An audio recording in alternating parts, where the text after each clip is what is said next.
할렐루야. 지금 3월인데 이제 아직 꽃이 안 펴서 그런가 오늘따라 여러분들 얼굴이 영 안 피어 있습니다. 지금 솔직히 좀 무섭습니다. 오늘따라 인상이 다 굳어 있어요. 문제들이 많이 있으신가? 우리 좀 활짝 웃는 모습으로 우리 옆 사람과 인사하실까요? 예수 안에서 사랑합니다.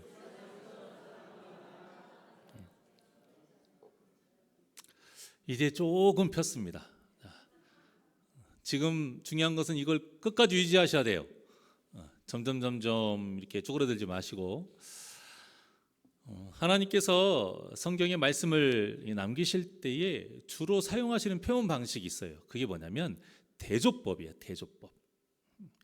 서로 다른, 완전 다른 그 대조를 이루는 인물, 아니면 사물, 어떤 사건, 지역, 이런 것들을 통해서 하나님의 뜻을 전하시는 이 표현 방법인데요.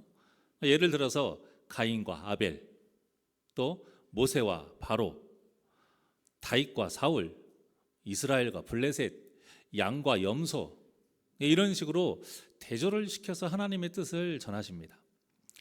이렇게 대조를 한다는 것은 우리의 선택지가 둘 중에 하나라는 거죠. 바로 하나님의 뜻이냐 사탄의 뜻이냐, 그래서 구원받아 천국에 가느냐 멸망받아 지옥에 가느냐. 영적인 이 원리는요 굉장히 단순 명료하고 간단합니다. 이렇게 물론 이제 우리가 살아가는 데 있어서는 어떤 일이 있어서 이렇게 양자택일하는 것 이것만은 아니죠. 다 여러 가지 선택지가 있어요. 하지만 영원히 죽고 사는 문제에 관해서는 선택지는 단 두 가지, 둘 중에 하나입니다. 그래서 성경에 이렇게 대조법으로 표현한 말씀이 많은 거예요. 왜냐하면 성경은 우리의 영혼을 살리기 위해서 하나님께서 남기신 은혜의 선물이기 때문이죠. 본문도 가인의 자손 또 셋의 자손, 이 두 자손을 대조시켜서 지금 말씀하고 있어요. 왜냐, 이 두 자손을 대조시킨 걸 통해서 우리가 오늘 성일교 제목과 같이 가짜 믿음과 진짜 믿음. 그러니까 가짜 믿음은 누구를 말할까요? 여러분들이 오늘 본문 봉독에서 아시겠지만 가인의 자손이 가짜 믿음이고 또 셋의 자손이 진짜 믿음인 거예요. 그런데 이 두 단어에 공통적으로 어떤 단어가 들어갑니까? 믿음이라는 단어가 들어가요. 그러니까 이 말은 무슨 말이냐? 양쪽 모두 겉으로 보기에는 다 믿음이 있는 것처럼 보인다는 거예요. 그러니까 오늘날로 말하면 모두 한 교회에 등록한 성도예요. 세례도 받았어요. 같이 예배도 드리고 같이 사명도 받아서 섬기면서 헌신하고 있다는 겁니다. 그런데 이 중에서 가짜 믿음을 가진 성도가 있고 진짜 믿음을 가진 성도가 있다는 거예요. 그러니 오늘 말씀이 얼마나 무섭고 두려운 말씀입니까? 내 믿음이 진짜라고 생각하고 있었는데 알고 보니 가짜일 수도 있다라는 말씀인 거예요. 그래서 본문을 통해서 나에게 이 가인의 자손과 같은 모습은 없는지, 또 셋의 자손과 같은 이 모습으로 지금 살아가고 있는지 한번 살펴보자라는 거예요. 우리 16절 한번 보실까요? 시작. 16절 시작. 가인이 여호와 앞을 떠나서 에덴 동쪽 놋 땅에 거주하더니, 가인의 삶이 이러한 삶이다라고 지금 간단 명료하게 정리해 준 말씀이에요. 한마디로 가인은 어떤 사람이냐? 이 말씀대로 여호와 앞을 떠난 자, 하나님을 떠난 사람이라는 거예요. 그 표현을 또 뭐라고 했냐면 에덴 동쪽, 이 동쪽이라는 방향으로 말하고 있는데요. 성경에서 대부분 일반적으로요, 다 그런 건 아니고 동쪽, 동방이라는 단어는 일반적으로 하나님을 떠나서 자신의 소망을 찾아갈 때 사용되는 단어예요. 창세기 11장 1절과 2절입니다. 시작. 온 땅에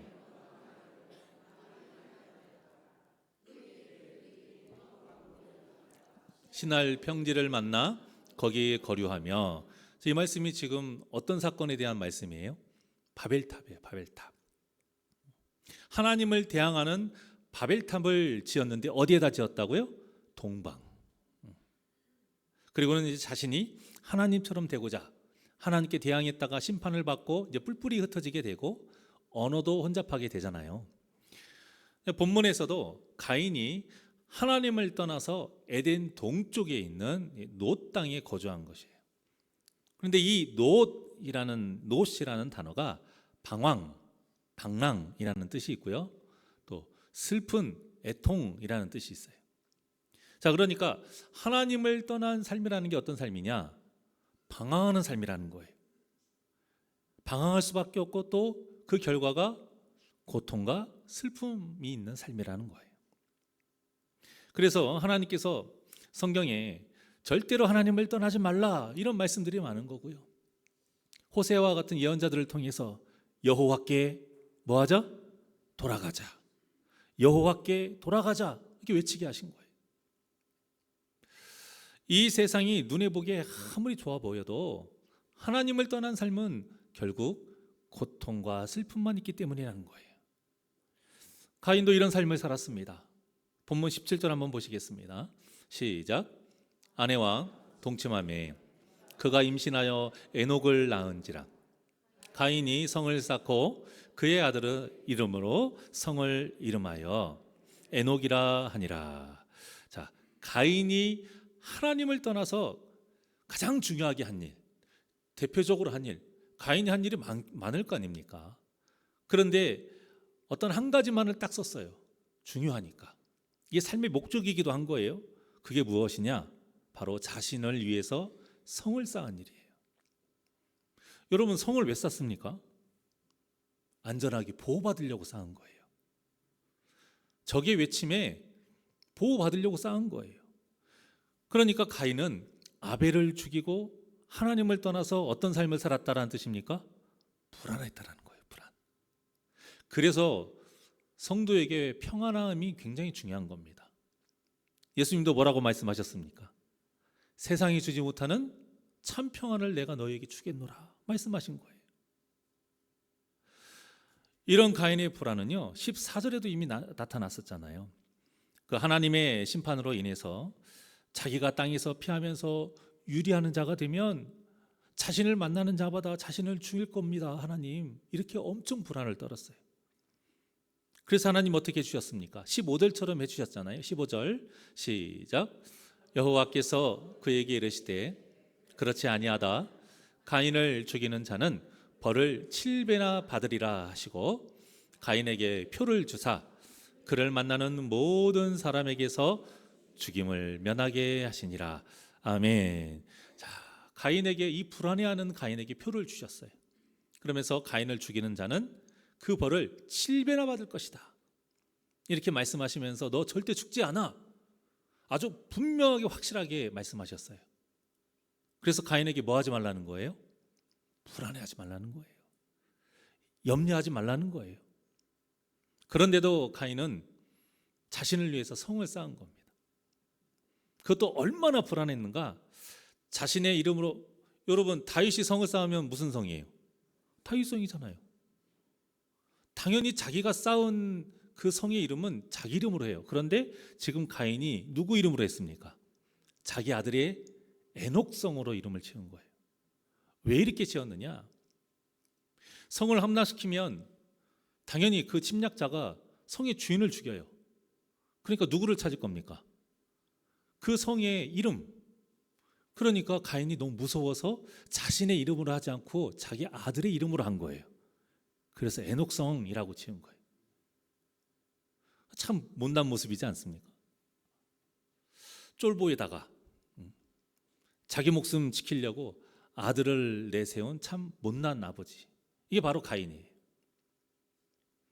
하지만 이 가인의 모습은요 우리에게 참 많은 것을 생각하게 해요.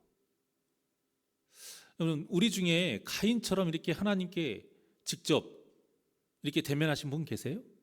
없어요. 또 이렇게 1대1로 약속 받으신 분 계세요? 거의 없을 겁니다.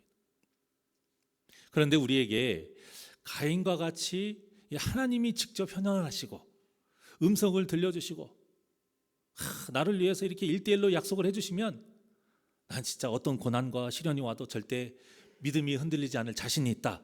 이런 생각 한 번쯤은 해보지 않았습니까? 저는 이런 생각 참 많이 해봤어요. 그래서 저는 성경에서 누가 제일 부러웠냐면 그 광야의 이스라엘 백성들이 부러웠다니까요. 얼마나 많은 기적을 눈으로 직접 체험했습니까? 얼마나 많은 하나님의 음성을 들었어요. 저도 이런 기도를 한 적이 있었다니까요. 딱 한 번만이라도, 딱 한 번만이라도 이렇게 이스라엘 백성들과 같은 이런 하나님의 어떤 체험, 현현하심, 어떤 확실한 천둥과 같은 그런 음성을 한번 좀 듣게 해주십시오. 그런 기도를 참 많이 한 적이 있었어요. 자, 그런데 제가 성경을 딱 보니까 이렇게 직접적인 체험을 했다고 해서 꼭 믿음이 생기는 것은 아니더라라는 거예요. 본문의 가인만 봐도 그렇잖아요. 광야 시대 이스라엘 백성들도 마찬가지. 그 수많은 기적과 체험을 하고도 그들이 세상적인 것을 쫓았고 이 가인과 같이 이렇게 세상을 의지했어요. 그래서 이스라엘 백성들이 1년이 지나면 들어갈 수 있었던 그 가나안 땅을 믿음이 없어서 총 40년을 방황한 것 아닙니까? 우리의 신앙생활도 이럴 수 있다는 거예요. 하나님의 말씀을 똑같이 듣고 입으로 똑같이 아멘이라고 말하지만 실제 삶은 불안에 떨어요. 실제 삶은 세상의 것을 의지할 수 있다는 거예요. 그래서 자신을 위해서 성을 쌓고 보호하려는 이런 위선적인 신앙생활을 할 수 있다는 겁니다. 그러니 가인의 아들이 이런 아버지의 모습을 보고 제대로 된 믿음을 가질 수 있겠습니까? 또 그들의 자손들은 어떻겠어요?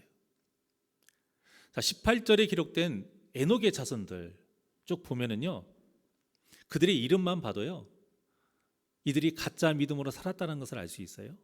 자, 에녹의 아들 이랏, 이랏은 인생무상이라는 뜻이에요. 인생무상. 또 이랏의 아들 무후야헬은 하나님께 매맞는 자라는 뜻이에요.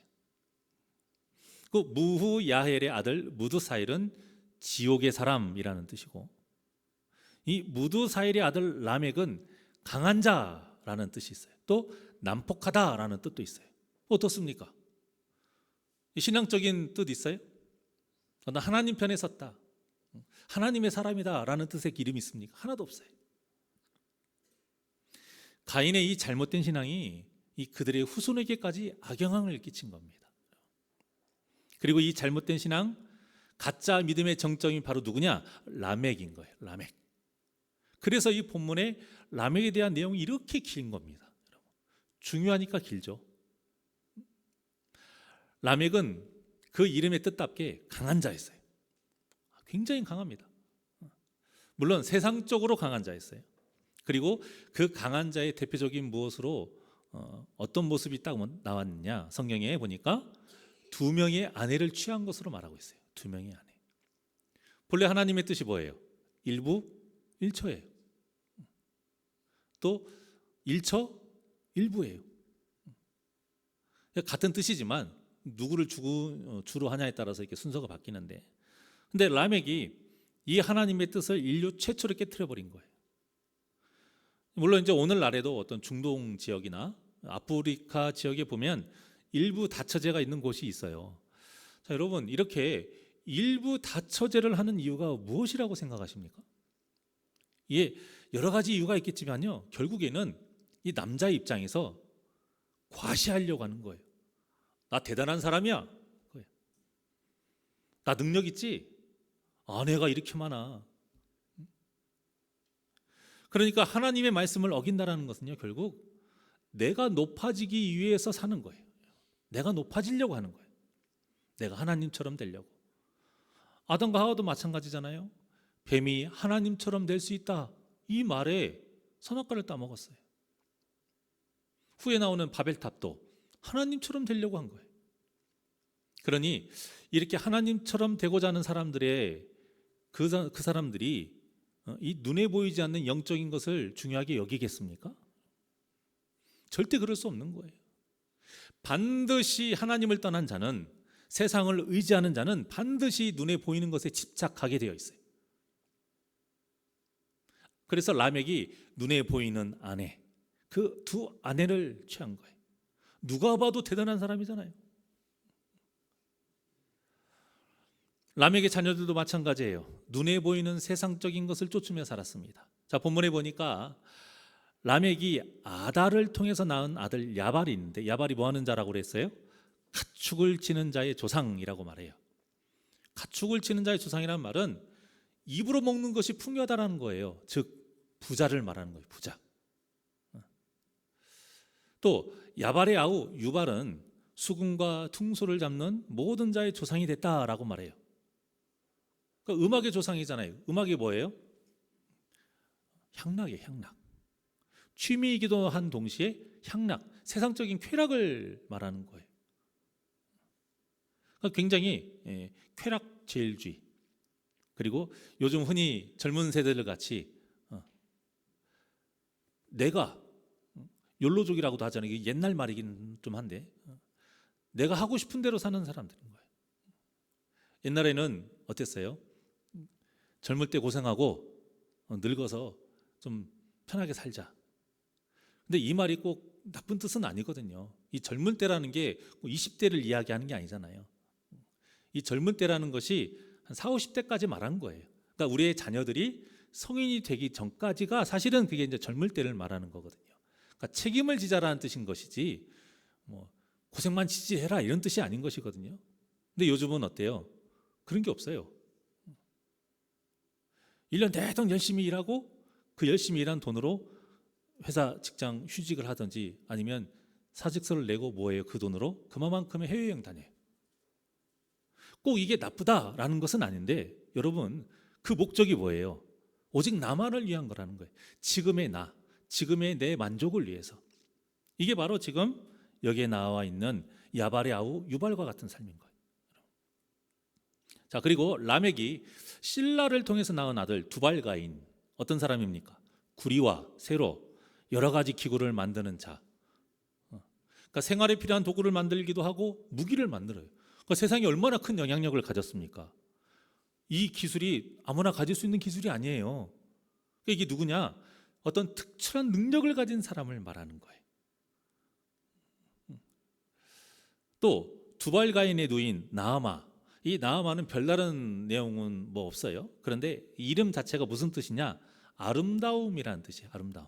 그러니까 굉장히 예쁜 미모, 미모가 출중했다, 가장 미인이라는 뜻이죠. 자, 어때요? 다 세상적인 거예요. 어떻습니까? 다 눈에 보이는 거예요. 그러니까 라멕의 자녀들이 모두 다 하늘에 소망을 두고 산 사람이 아니라 눈에 보이는 땅에 소망을 두고 산 사람이라는 것을 그대로 지금 보여주고 있는 거예요.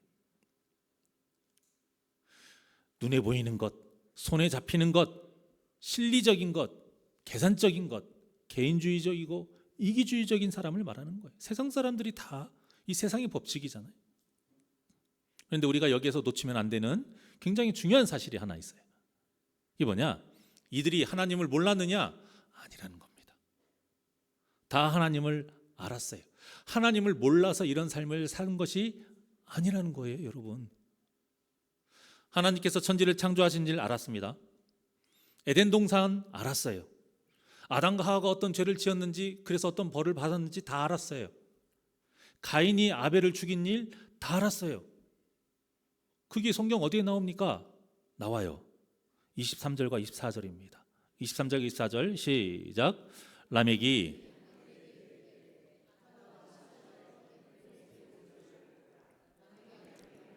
내 말을 들으라. 나의 상처로 말미암아 내가 사람을 죽였고 나의 상함으로 말미암아 소년을 죽였도다. 가인을 위하여는 벌이 7배일진데 라멕을 위하여는 벌이 77배이로다 하였더라. 자, 보십시오. 라멕이 지금 누구의 일을 알고 있어요? 가인의 일을 알고 있어요. 가인을 위하여 벌이 7배라는 말을 누가 하신 말씀이에요? 하나님이 하신 말씀인 거예요. 그러니까 여러분, 하나님께서 이렇게 가인의 재산에 대한, 자손에 대한, 가인의 자손에 대한 이 이야기와 또 라멕과 그 가족의 이야기를 이렇게 자세하게 기록해 놓으시는 이유는요, 우리도 믿음으로 바로 서 있지 못하면 이런 세상적인 유혹에 넘어가기가 쉽다라는 것을 알려주기 위한 거예요. 여러분. 이들 다 하나님에 대해서 알고 있었다니까요. 그 말씀 똑같이 알고 있었다니까요. 셋과 그의 자손만 어떤 특별한 말씀을 알고 람에게 자손들은 그들이 들었던 말씀 몰랐다? 아닌 거예요. 똑같이 알았어요. 그러니까 우리가 예수님을 믿고 하나님의 자녀로서 이 천국의 소망을 가지고 세상 사람들과 구별되게 거룩하게 살아간다고 하면서 이 라멕과 이 가인의 자손과 같이 현실적으로 이런 세상적인 삶을 살 수 있다는 거예요. 근데 사실 우리가 이런 힘에 대한 유혹 얼마나 많이 받습니까? 지금 람에게 자녀들은요, 어찌 따지고 보면은 믿는 자들에게 공격하는 이 사탄의 도구이기도 해요. 힘에 대한 유혹. 이왕이면 갑이 되고 싶지 어느 누가 을이 되고 싶어요. 이왕이면 군림하면서 내려다보고 싶지 어느 누가 낮은 곳에서 억압받으면서 올려다보고 싶은 사람 없어요. 그래서 사탄이 우리에게 힘을 가지라고, 권세를 가지라고 유혹하는 거예요. 그러면서 그걸 가지려면 무엇을 따르지 않아야 된다? 하나님의 말씀을 따르지 않아야 돼요. 누구를 떠나야 돼요? 하나님을 떠나야 되는 거예요. 가인과 같이. 이 유혹에 넘어간 것을 본문에서 여호와 앞을 떠났다 라고 표현했고, 에덴 동쪽 놋 땅에 거주했다 라고 표현한 거예요. 그 힘뿐이겠습니까? 이 람에게 자녀들의 삶처럼 부자가 되기 위해서. 아까 힘은 라멕을 의미하니까요. 또 자녀들의 이 삶처럼 부자가 되기 위해서, 또 자신이 어떤 좋아하는 일을 마음껏 하기 위해서, 또 어떤 세상적인 쾌락을 즐기기 위해서, 또 특출난 어떤 뛰어난 능력자가 되기 위해서, 또 미적으로 아름다운 사람이 되기 위해서 하나님의 말씀에 불순종하게 하는 것, 이것이 바로 사탄이 하는 일인 거예요. 하나님을 떠나게 하는 것, 이 세상적인 걸로 하나님을 떠나게 하는 것이 사탄이 하는 일이에요. 물론 그렇다고 오해하시면 안 됩니다. 이런 일 자체를 하지 않아야 된다, 이런 잘못된 금욕주의를 말하는 게 아니에요. 이것도 이단이 사용하는 방법이었거든요. 아니에요. 세상의 모든 것들은 하나님께서 우리에게 주신 선물이에요. 은혜인 거예요. 중요한 것은 이 은혜의 선물을 하나님보다 더 사랑한다라는 거예요. 그게 문제라는 거예요, 여러분. 하나님보다 절대 사랑하면 안 돼요. 여러분, 우상 숭배가 다른 것이 아닙니다. 하나님보다 더 사랑하는 것이 있으면 그 자체가 우상 숭배예요. 돈이 됐든 자녀가 됐든 일이 됐든 취미가 됐든 무엇이 됐든 하나님보다 더 사랑하는 게 있으면 그 자체가 이미 우상 숭배를 한 거예요. 꼭 무엇을 깎아서 절을 하고 이런 것이 아니에요.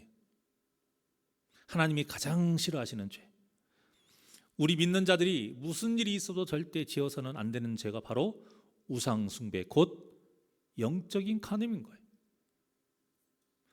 그런데 우리가 하나님보다 세상을 더 사랑하게 되면 어떤 삶을 되어 있느냐?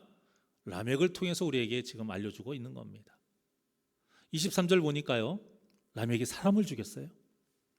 그런데 이제 본문에 보면 23절 한번 띄워주세요.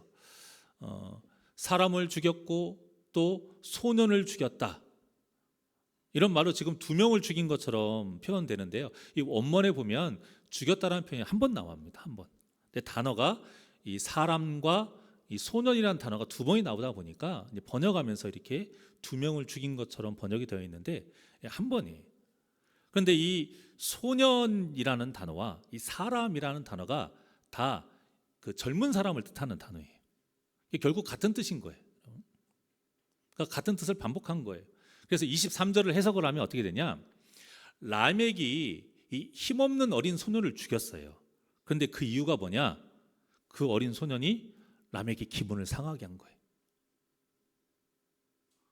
어떤 일인지는 정확한지 모르는데 별거 아닌 일인 거예요. 별거 아닌 일에 라멕이 지금 힘없는 어린 소년을 죽인 거예요.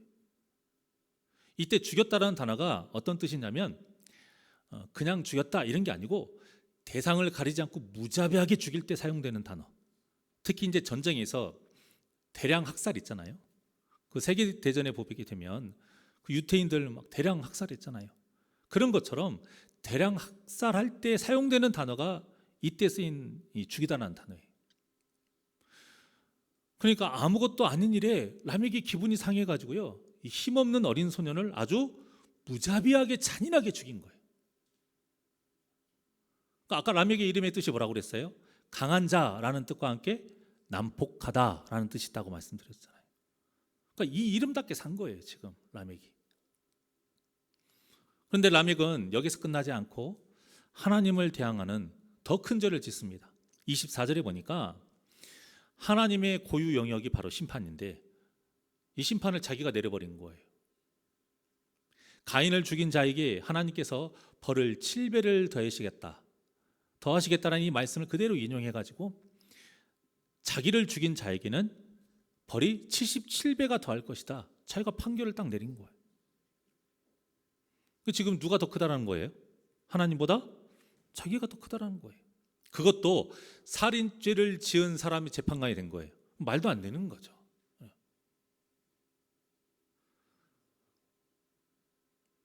이 라멕이라는 사람이 얼마나 패역한 죄인인 것인지를 알 수 있는 대목인 거예요. 자, 그런데 두려운 사실은 무엇이냐? 이 라멕이 곧 누구의 모습일 수 있다? 우리의 모습일 수 있다라는 거예요, 여러분. 성경에 기록된 모든 것은 다 우리를 위해서, 우리가 될 수 있다라는 뜻으로 기록해 놓으신 거예요.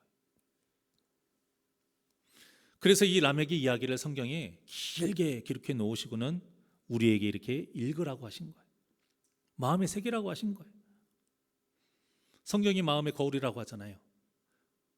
성경에 이 라멕의 이야기를 마음의 거울로 내 자신을 보라는 거예요. 사랑하는 여러분, 저와 여러분의 삶에 이 라멕의 악한 모습이 단 하나도 없기를 간절히 소망합니다. 물론 어느 누가 이렇게 손에 피를 묻히면서 살인을 저지르겠습니까? 어느 누가 하나님 법을 무시하고 자기 마음대로 판결하는 사람이 누가 있겠어요? 자, 그런데 예수님의 말씀을 보면 이 라멕의 죄가 우리가 살면서 저지르는 죄하고 별반 다를 게 없다라는 것을 알 수가 있어요. 자, 마태복음 5장 21절과 22절입니다. 시작. 옛 사람에게 말한 바 살인하지 말라. 누구든지 살인하면 심판을 받게 되리라 하였다는 것을 너희가 들었으나 나는 나는 너희에게 이르노니 형제에게 노하는 자마다 심판을 받게 되고 형제를 대하여 나가라 하는 자는 공회에 잡혀가게 되고 미련한 놈이라 하는 자는 지옥불에 들어가게 되리라. 아멘. 예수님의 이 말씀은 간단하게 말해서 뭐냐? 사람의 마음을 아프게 하고 그 사람을 욕하고 그 마음에 상처를 주는 것이 뭐하고 같다? 살인하는 거하고 똑같다라는 거예요. 살인해서 받은 심판을 그냥 그대로 받는다, 그거예요. 동급으로 말씀하신 거예요. 이처럼 예수님은 살인에 대한 범위를 확대해서 가르쳐 주신 거예요. 21절에 말씀하시잖아요. 옛 사람에 말할 때는, 그러니까 옛 사람에게 말한 바, 그 전에 있던 그 율법에는 이렇게 기록되어 있는데 라멕에게 해당되는 이야기인 거죠. 그런데 지금 내가 다시 너에게 말하는데 그 뜻만 있는 게 아니다. 진짜 하나님의 뜻은 무엇이냐? 그 말씀이 틀렸다라는 게 아니에요. 진짜 그 뜻을 가르쳐 주시는 거예요. 하나님께서 말씀하시는 진짜 살인의 뜻, 그것은 사람의 마음을 아프게 하고 함부로 욕하고 비하하고 상처 주는 것까지도 살인 것 같다라는 거예요.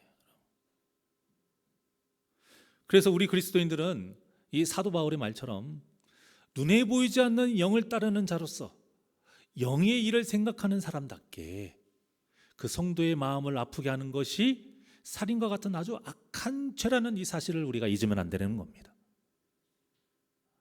또한 예수님께서 비판하지 말라는 말씀, 이것이 재판관이 되어서 재판하지 말아라 이런 뜻이잖아요. 함부로 정죄하지 말라는 거잖아요. 이것도 라멕이 하나님보다 더한 심판을 한 거하고 같은 죄, 똑같은 죄다. 이렇게 여러분들이 이해하시면 돼요. 결국 이게 무슨 뜻이냐? 우리도 이런 죄를 짓는다면 우리의 믿음이 라멕과 같이 가짜 믿음이라는 겁니다. 하지만 하나님은 우리에게 진짜 믿음을 살기를 원하세요. 그래서 이 가인의 자손의 이야기와 라멕과 그의 자손을 이야기로 끝내지 아니하시고 이 자손과 반대되는 대조가 되는 셋과 그의 자손의 이야기, 에노스의 그 이야기를 하시면서 말씀을 마무리하신 거예요. 그래서 하나님이 진짜 기뻐하시는 진짜 믿음의 삶, 그 삶이 이것이다 라고 가르쳐 주신 거예요. 25절입니다. 25절, 본문 25절 시작. 아담이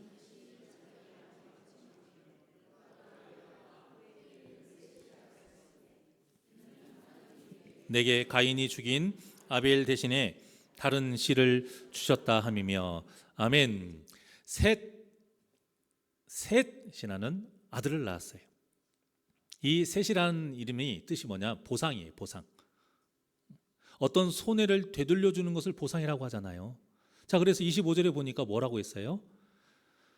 셋에 대해서 아벨 대신 다른 씨를 주셨다 이렇게 말하고 있죠. 아벨 대신. 그러니까 아벨에 대한 보상이 누구다?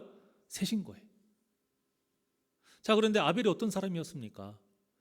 그 4절에 보게 되면 아벨과 그의 제물을 받으셨다 이렇게 하잖아요. 아벨과 그의 제물. 그러니까 하나님이 그의 제물만 받으신 것이 아니라 그의 제물보다 먼저, 그 제물을 받기 전보다 먼저 아벨의 삶을 기쁘게 받으셨어요. 그러니까 아벨은 누구냐? 하나님을 기쁘시게 한 사람이에요. 근데 하나님의 뜻대로 산 사람인 거죠. 근데 지금 셋이 누구라고 그랬어요? 아벨 대신 보상으로 준 사람. 그러니까 셋도 누구라는 거예요? 아벨과 같이 하나님을 기쁘시게 한 거룩한 삶을 살았던 사람, 진짜 믿음의 소유자라는 뜻인 거예요. 여러분. 말씀이 다 연결이 되어 있죠. 그런데 이 셋이 아들을 낳았는데 그 이름이 누구다? 에노스예요. 에노스. 에노스가 이제 사람이라는 뜻인데 보편적인 뜻, 보편적인 사람이라는 뜻이에요. 보통 명사. 그리고 이제 에노스와 그 후 자손들도 가인의 자손과 같이 그 신앙의 원리는 똑같았어요. 아버지의 그 신앙의 모습을 보고 그대로 답습을 하고 자랐어요. 그 삶이 어떤 삶이었냐? 26절의 삶인 거예요. 자, 26절 시작. 셋도 아들을 낳고 그의 이름을 에노스라 하였으며 그때에 사람들이 비로소 여호와의 이름을 불렀더라. 아멘. 셋의 삶을 통해서 에노스와 그의 그때 사람들이 그 모습을 보고 배운 모습이 뭐라고요? 여호와의 이름을 부르며 살았다라는 거예요. 이 말은요, 먼저 예배를 드렸다라는 뜻이 있고 더 넓은 의미로는 그 하나님의 말씀에 순종하는 예배자의 삶, 거룩한 산제물의 삶을 살았다라는 뜻인 거예요. 그것이 바로 아벨과 그의 제물은 하나님이 받으셨다. 이 뜻이 함축된 말이 바로 이 말이에요. 여호와의 이름을 불렀더라. 그리고 여기서 부르다라는 말은 찬양하다라는 뜻과 함께 도움을 청하다라는 뜻이 있어요. 도움을 청하다. 자, 어때요? 가인하고 완전 반대죠. 가인은 하나님을 떠났어요. 그리고 하나님께 도움을 청하지 않았어요. 세상적인 방법으로 자신을 위해서 성을 쌓았어요. 그런데 아벨과 같은 예배자의 삶을 살았던 셋의 후손인 에노스와 그때의 사람들은 어떻게 했어요? 자신들을 위해서 성을 쌓지 않았어요. 온전히 하나님을 의지한 거예요. 하나님을 떠나지 않았어요. 그 동편에 서지 않았어요. 그렇게 자신을 보호하기 위해 택한 삶이 무엇이냐? 예배인 겁니다. 예배. 세상의 방법이 아닌 하나님의 방법. 여러분, 예배를 왜 드리냐고요? 예배는 하나님께 도움을 청하는 시간이에요. 그렇기 때문에 우리가 사탄의 공격에서 하나님의 보호를 받을 수 있는 시간이 바로 예배이기 때문인 거예요. 진짜 성이 예배인 거예요, 여러분. 진짜 성. 여러분, 예배를 왜 주일에 한 번이 아니라 모든 예배를 드려야 하냐고요? 주일에 한 번 하나님께 도움을 청하는 것으로는 항상 우리를 유혹하는 이 사탄의 공격을 막을 수 없기 때문인 거예요. 그러니까 다윗이 여호와는 나의 힘이시오 나의 요새시라 이렇게 고백한 것은 그저 입으로만 고백한 것이 아니라 실제 예배를 가장 중요하게 여기며 살았다는 뜻이에요. 그리고 그와 함께 그 예배를 통해 새긴 하나님의 말씀을 삶에서도 지켜 행했다라는 뜻인 거예요. 이것이 바로 진짜 믿음인 것입니다. 그러니 우리가 어떤 삶을 살아야 되겠습니까? 하나님은 본문을 통해서 가인의 자손과 이 라멕과 같은 삶, 그리고 셋과 그의 자손인 에노스와 같은 삶 중에서 어떤 삶을 살 것인지 선택하라 우리에게 지금 물으시는 거예요. 말씀을 정리하겠습니다. 사랑하는 여러분, 셋과 그의 자손인 에노스가 가인의 자손과 라멕이 모르는 뭔가 특별하고 어떤 비밀의 말씀을 들어서 그들과 다르게 여호와 이름을 부른 것 절대 아니에요. 모두 똑같은 말씀을 들었습니다. 그래서 본문의 말씀이 우리에게 정말 무서운 말씀인 거예요. 우리가 지금 이렇게 같은 시간에 같은 장소에 같은 말씀을 지금 듣고 예배를 하고 있지만 그 결과는 다를 수 있다는 거예요. 그리고 그 결과가 여러 개도 아니고 몇 개예요? 2개예요. 이 사실이 제가 목사로서 정말로 너무 두렵고 떨리기 때문에 제가 정말 부족하지만 우리 성도님들을 위해서 가장 중요하게 하는 기도가 뭔지 제가 항상 말씀드리잖아요. 뭐예요? 한 명도 빠짐없이 100% 모든 구원받기를 간구하는 기도. 단 한 번도 빠뜨리지 않고 가장 중요하게 생각하는 기도입니다. 그리고 제 목회의 목표예요. 그래서 저는 목사로서 온 정성과 뜻을 다해서 정말 여러분들에게 간절히 바랍니다. 또 하나님께 바라요. 우리 새날교회 성도님들은 단 한 명도 빠짐없이 모두 세상을 의지하지 아니하고 하나님을 붙잡고 의지하는 진짜 믿음의 소유자가 되시기를 주님의 이름으로 축원합니다.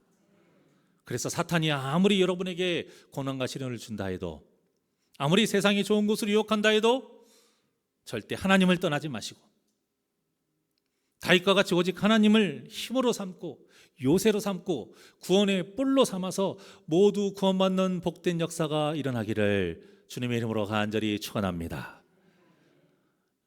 내가 주인 삼은 우리 하나님께 찬양드리겠습니다.